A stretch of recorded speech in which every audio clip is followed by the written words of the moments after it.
Yoga with Jenny. Hi again. So I'm here for another video. Today I am going to talk about probably the most important theme of yoga, that is the meaning of yoga. So I am going to bring this in a very broad spectrum. I do not like to divide in yoga. I do consider every perspective and every point of view as valid because they all represents the all and the beauty of the all and diversity.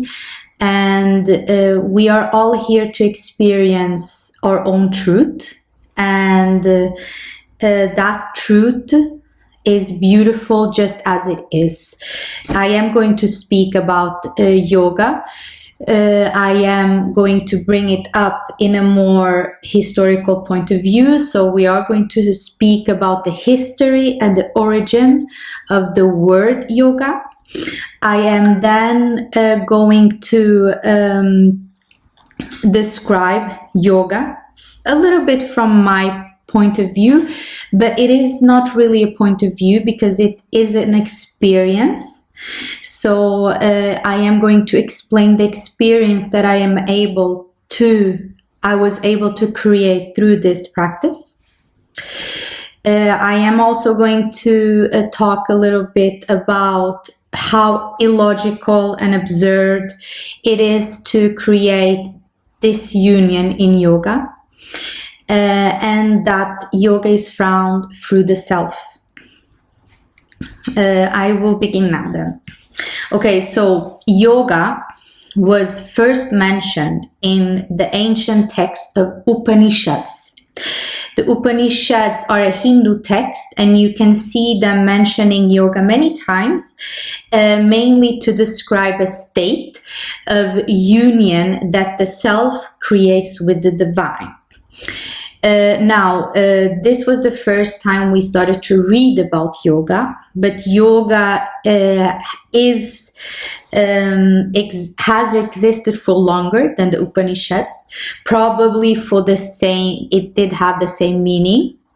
So the meaning of it is a state of union. Today we do use yoga in other perspective. Many times we use yoga, and the most common one is to describe a practice. So it is a practical system with many techniques, discipline methods, and that depending on the school will bring you to a certain end. Sometimes they mention samadhi, moksha, the liberation of the atma, the clearing of karma. So there's many ends to practice yoga. Now, I do believe that they all, in their true essence, describe the same thing. They just use different meanings. And in the essence, they all describe yoga, because yoga means union. And union is a state of union, is a state where the self connects to the all. And this can bring a lot of liberation, moksha. It can bring a lot of clarity, illumination, samadhi. It can bring you to the most core essence of your being, atma. So I think it's all different perspectives of the same essence. Now, I do not want you to think that this is a video for me to tell you how you should view yoga. Yoga is and can be seen also as a spiritual practice, a physical practice, a mental practice, emotional, energetic practice. All of them are included inside the all. And the way you see yoga is valid. So never think that this is a way for you to change your mind. Most importantly is the connection that you create inside. in my own history or my own experience inside yoga, yoga has changed a lot. The way I see yoga has changed a lot. And it's not that I saw yoga in a wrong way before.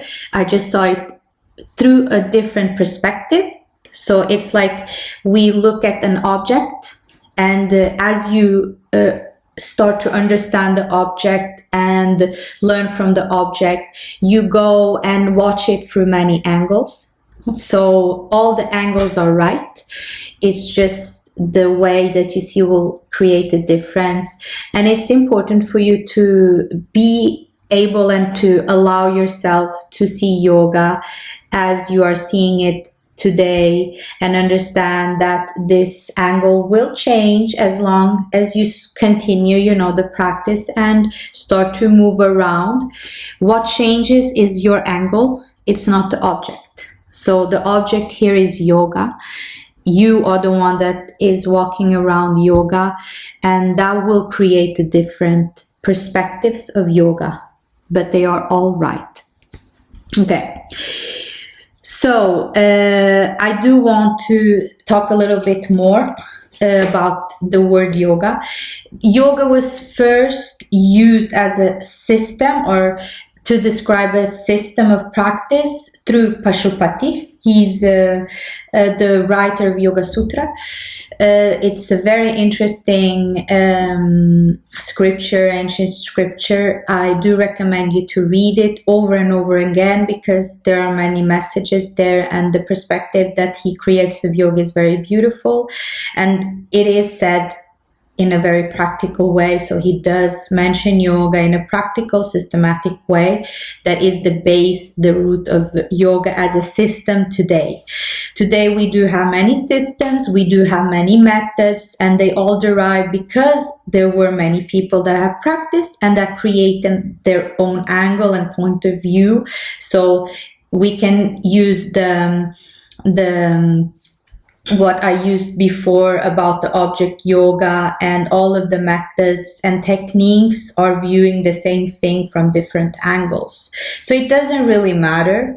What matters is that one day you understand yoga and can maybe see yoga in all the angles at the same time. So you will be able to see yoga as this beautiful whole object all at the same time. And this happens when you're able to look and understand that you have another sight that goes beyond the eyes, that allows you to see the all. And when you create that sight and that understanding, and you start to see the all at the same moment, you are in union, because you are not seeing it through a perspective, you are seeing the union of the all. So yoga is the understanding of the complexity of the all as a unified existence reality. So yoga is unity, and that is the true meaning of the word. Word yoga means unity. So when you practice yoga, is for you to go further and experience that unity. So the most important thing in yoga is the practice, but it is not how you practice. It is the steps you take towards that unity.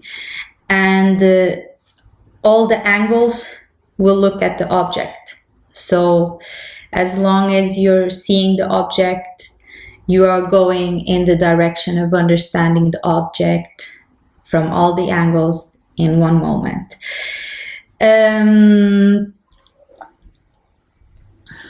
So also, I do want to link yoga with other cultures, religions, spiritual practices, because I do believe that them too are all talking about this unity. I do believe also that people that study and experience science and mathematics in a deep, limitless level, when they start to understand how the world and the reality is complex and it's completely limitless and infinitive. So I will give you the examples of scientists that study atoms, and they dive deep into the structure of the atoms, and they see that in that microcosmos and in that direction, you do not have an end. There is not something that defines the beginning of that structure. So going into the smallest particles, it is infinitive. And the same thing happens in mathematics. You can go infinitively in a number, like pi, for example. It is an infinitive number. You do not have an end. And the same thing happens when you study the universe as a cosmos. So when you start to study the dimension of the universe, you also understand that the universe is infinitive. It doesn't have an end, and the number is the same. So you can create a number forever. There is no end to numbers or to a value. So this infinitiveness is also present in mathematics, in science, and this is what yoga explains too, when they are explaining that the complexity of the all is all in this unity that is limitless and formless and timeless. So it is the understanding and most of all the experience of that. And this is hard for you to understand because we are not, as a human being, at least for now, at least until now, we were not programmed to understand this infinitiveness, because in reality, we are programmed to survive, and we don't really need to understand this to survive. It is a little bit confusing for the rational mind to understand this, and this happens a lot with scientists when they start to study and they start to introduce this concept of infinitiveness to their mind. They expand their mind in not only in intellectual perspective, they expand it also in a conscious level, because they bring this perspective of reality. And we do the same with yoga through the meditation, because in meditation we go towards this infinitive reality inside our conscious mind, and we create this unity with ourselves and this infinitiveness. And when we create that unity, we understand that we are the all is us, and in reality everything is unite, and it doesn't have extremes. The reality of the universe don't have extreme, and we as consciousness, we do not have extremes neither. We are not born nor dead in our conscious level. So time is also a perception, an unreal perception that we have. And if we start to dive very deep into these concepts, we understand and we witness and experience this infinitiveness and this unity of the all. And in reality, it brings a lot of clarity, and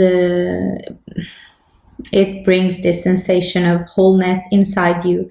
And that is the goal of yoga, is for you to unite.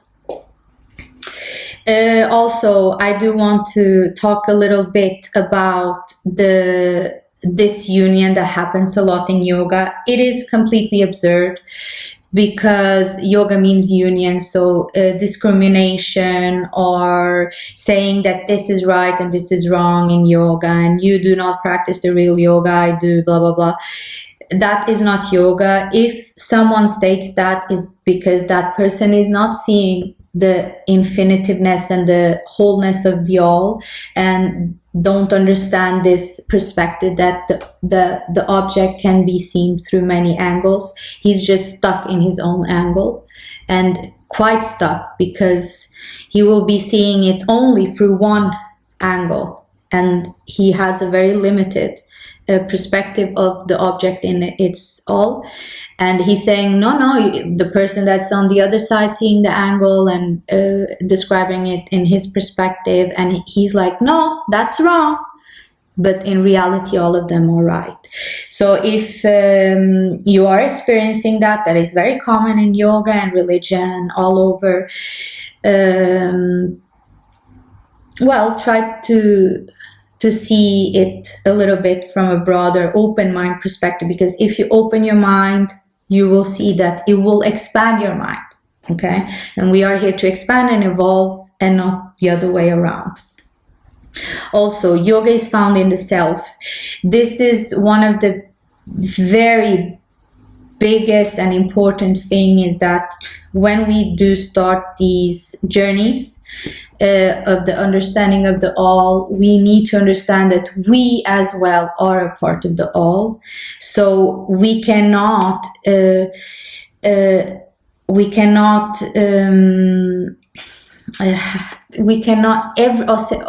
every reality and every experience that we have inside is a part of the all, and you cannot negate that part of you, or shut doors to certain internal signs that you have if you want to understand the all.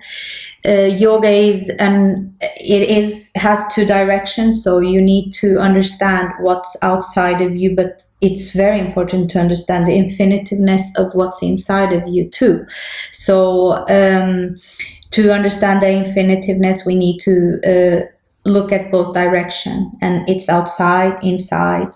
And then when we start to experience deeper, and we understand that that concept of infinitiveness comes in our mind, we understand it's all the same. So looking inside, looking outside, and understanding that infinitiveness will create that union and the perception of the unity of the self with the divine. And you will experience yoga there. Okay. So when we say like things like God is found within, or yoga is the all, or I am yoga, in reality, it's not that we're putting ourselves through, we're not, we're just stating a fact, or we're just stating something that is experienced, and we are all yoga, and we are all God, we are all Krishna, we're all, all of these terms to describe the same unity. And that is what I wanted to bring you today. I will definitely talk about this more, because it is the most important thing to understand, and the liberation that this understanding brings to your life is amazing, because you understand that possibilities are infinitive. Your life is infinitive, and that can release you from a lot of fears and doubts, and it can also bring a sense of expansion that is infinitive. So it brings a lot to your life. Okay, so thank you for watching. Subscribe to my page, share this video if it makes sense. You can go to my website and read the full article about this.